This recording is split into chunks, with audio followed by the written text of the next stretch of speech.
Well, hello there and welcome. I hope you can hear me okay. If you are here watching live, make sure to comment and let me know if you can hear me because you all know I have a problem with my microphone. Okay, it looks like I'm unmuted though, so I'm gonna plug away. If you are new to our weekly Q&As, it's pretty simple. We do a weekly question collection thread that we post every Monday. Sorry, I keep turning off my own iPad and accidentally clicking the button. I'm going to show you. This is our question collection thread. You can see question collection, very bright and bold. Well, it's not bright, but it is bold. It's black and bold. We always use the same photo, which makes it kind of boring to be honest, but I think the consistency and ease of use is the main point here. We want you to be able to find the post every week. So we post this every Monday. And then you can post your questions. So you can see we have questions this week from Jen, Natasha, Cindy, several others. Thank you for submitting your questions. And then what we also do is we take some of the questions from new members when you provide your question to enter the group, and my community manager adds them to this post for me to answer as well. So let's dive right in. If you have follow-up questions as I'm answering these, please post them in the comments. If you're here live, drop me a comment so I know that you're here. If you're watching the replay, post hashtag replay in the comments so we know that you're watching. So first question comes from Jen. And Jen says, I have a business that was recently registered as an S-Corp under the advice of my accountant. I registered my business in my home state of Texas. Due to my husband's work in the military, we move every few years. What's the point of registering my company in my home state when apparently I need to register it in whatever current state we're living in as well? It's a great question, Jen. Typically, so you have a few competing issues here. So as a military person, you have a home state of record. That's where you're going to file your income taxes. But when we register our LLCs, so first of all, we have to establish that you don't really form an S-Corp. You form either an LLC or a corporation. Typically, you'll form an LLC and elect for that to be taxed under subchapter S of the tax code. That's when we say that you have an S-Corporation. So you've likely formed an LLC in the state of Texas. And the problem is that you end up needing to register your LLC in every state that you live in. So when you are a military spouse, it gets pretty complicated. Jen, I actually want you to go to my website, to my blog, and I have a blog post called, it's something like Legal and Tax Issues for Military Spouse Entrepreneurs. It's very specific. There's a lot of great information in there, and I walk through all of this step by step. But let's say that your home state of record right now is Texas and you live in Illinois. Well, if you're operating your business in Illinois, which you would if you have a home office, then you would need to register your LLC in the state of Illinois as well. And then if you move to Indiana 2 years later, you have to register your LLC in Indiana. This is what's called operating a foreign corporation, and most states require you to register a foreign corporation in that state and pay whatever franchise taxes or fees that they have. It's not very fun, but it's what we have to do. And the issue is, Jen, if you were, let's say that you were in Illinois and you were there for an undetermined amount of time, but you thought it would be several years, I probably would have just had you form your LLC in Illinois and then transfer your LLC whenever you moved.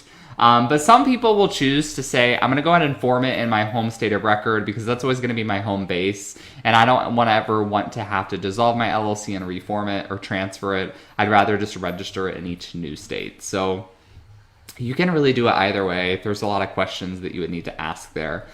Jen, if you haven't already also signed up for my free masterclass next week, I would love for you to sign up for that. We're going to be talking more about LLCs and S-Corps there as well. Okay, we had a question in the comments. And all I see is it says Facebook user. It's because you have to give eCam permission to access your name, and that you can do that in your settings if you want. But otherwise, just post in the comments who this is. So you said, am I supposed to claim gifted money? I do my own taxes via TurboTax, and I don't see that as an option. So it depends. If we're talking about grandma gave me $50, which is something grandma does every time I go home. She's always like, oh, it's nice to see you. Here, take $50 or $100 for gas, or she likes to give me money for my flight or whatever. Grandmas are very nice like that. That I'm not going to claim on my taxes. But I talked about this with a student yesterday who told me that she has been giving away a lot of free content, and people want to contribute and say thanks. And so they've been sending her Venmo money. And that's a lot more of a gray area. Like, I probably wouldn't really consider that a gift. I would consider it like a pay what you want contribution in exchange for a product or a service, in which case that would be business income. So lots of variables here. I would need a little bit more information. Natasha says, I'm needing to upgrade my phone and switch to iPhone so I can be on Clubhouse with my clients. Can I write my phone off or part of my phone bill? Yes. So you can write a part of it off. The rule really is that you can write off the amount that you use in proportion to your business, which is pretty arbitrary and subjective. A lot of us just do 50%. We say 50% business, 50% personal.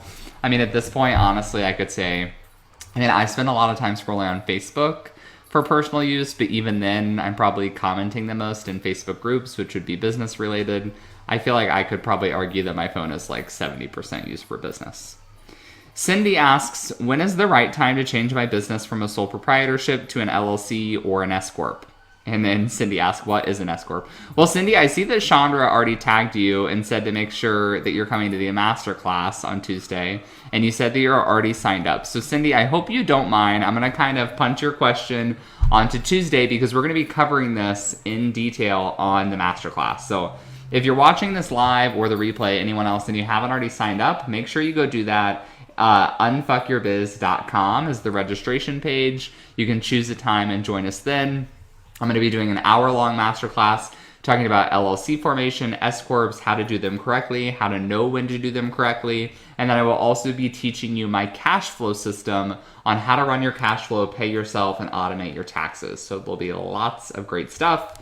Then at the end of the masterclass, I will be giving you all a formal invitation into my signature program, Unfuck Your Biz, so you can work with me in our group coaching program for the next 10 weeks, which is going to be amazing.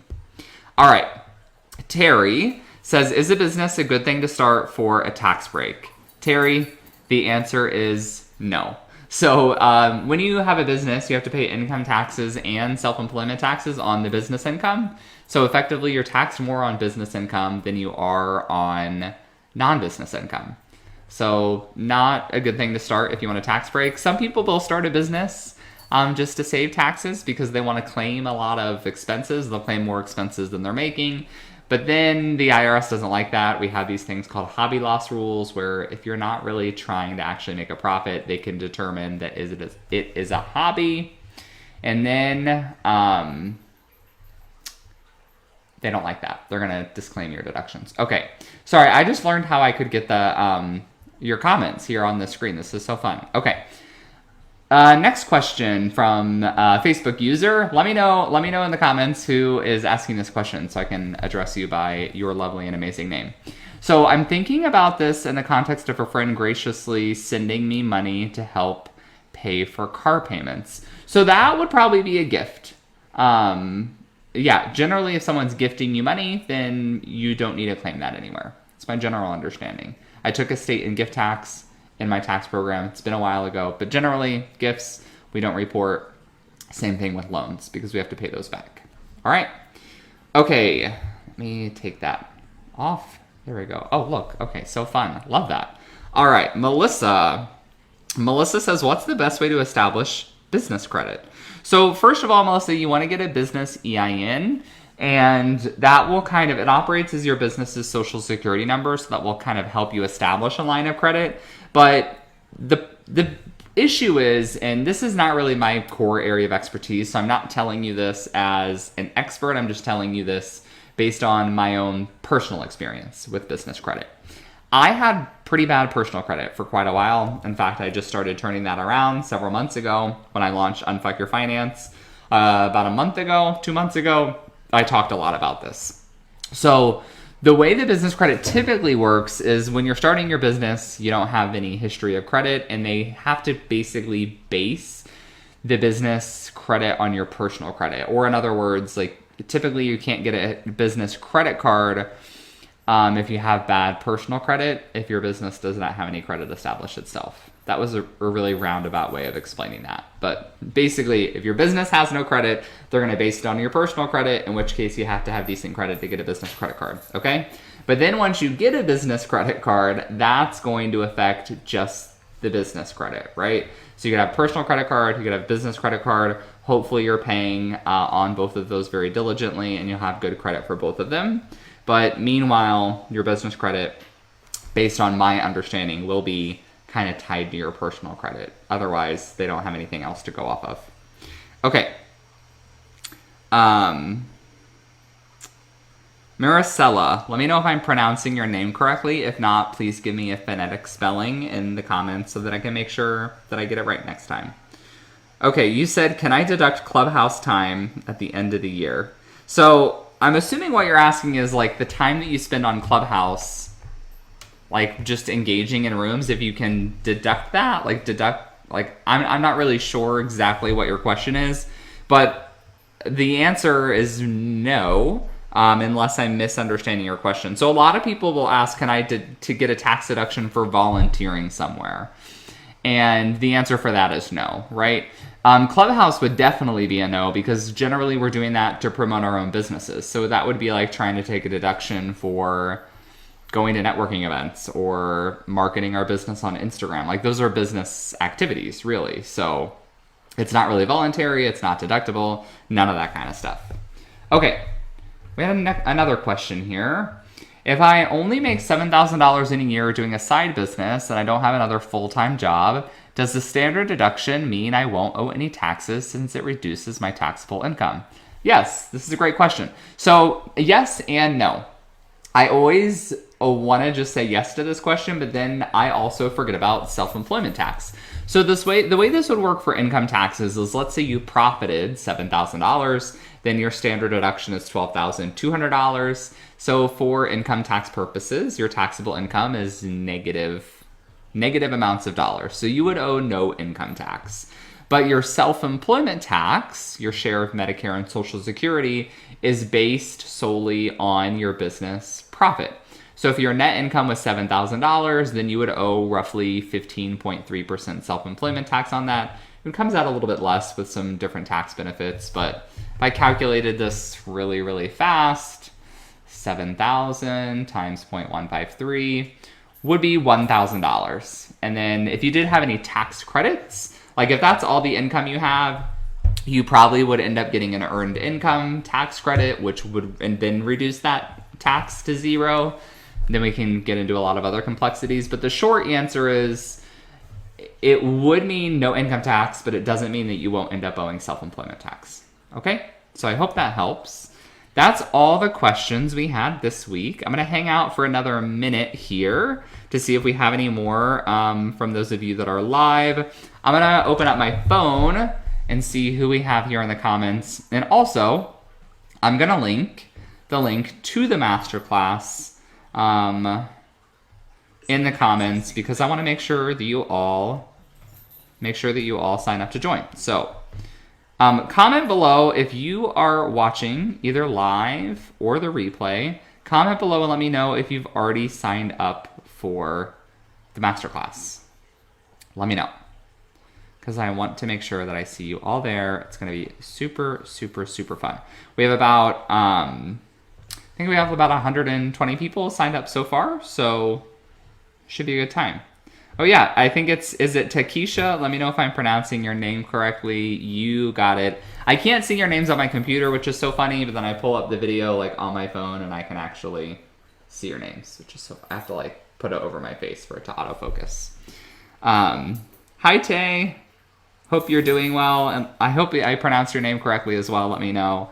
Also, I hope you all like the new video format. So I got moved. If you saw my Instagram stories, I've been doing stories like a wild person the past week. We moved into our new house. I moved into my home office, and everything was going really, really well until about a half an hour ago. You can't see it, but my curtain rod, the bracket of my curtain rod started pulling out of my wall. I've never had that happen before. I think it's because I just like drilled it into the drywall and not a stud. And that's normally never been a problem for me. Like if I'm hanging heavy stuff, like I'll use the stud finder, but I think I'm going to have to hire a handy person to come and hang my curtain rod for me in my office so they can screw it into studs. Because I have nice shears, right, that I want to get up. All right. Let's see. What else do we have here? Next question. If you are an LLC and you take a draw/check, you pay your quarterly taxes from that check or your personal account where you set aside 30%, right? Okay, I'm a little confused by your question. So you said, all right, okay, sorry. I think this is the same person. Let me put up this one. So you said not the business account. If you have set up a tax bank account doing profit first, someone told me to pay estimated from the business tax account, and that seems wrong. So really you can do it either way. I like to have people pay their taxes from their personal account because your business, like really your business should not be paying your taxes for you. We pay taxes personally. Our business doesn't pay taxes. When we're a pass-through entity, like a sole proprietor or a single member LLC, we owe those taxes personally. So I like to open a tax account under my personal name, not under my business name. You're going to transfer money into that bank account, and then you can pay it from there when you go to pay your quarterly taxes.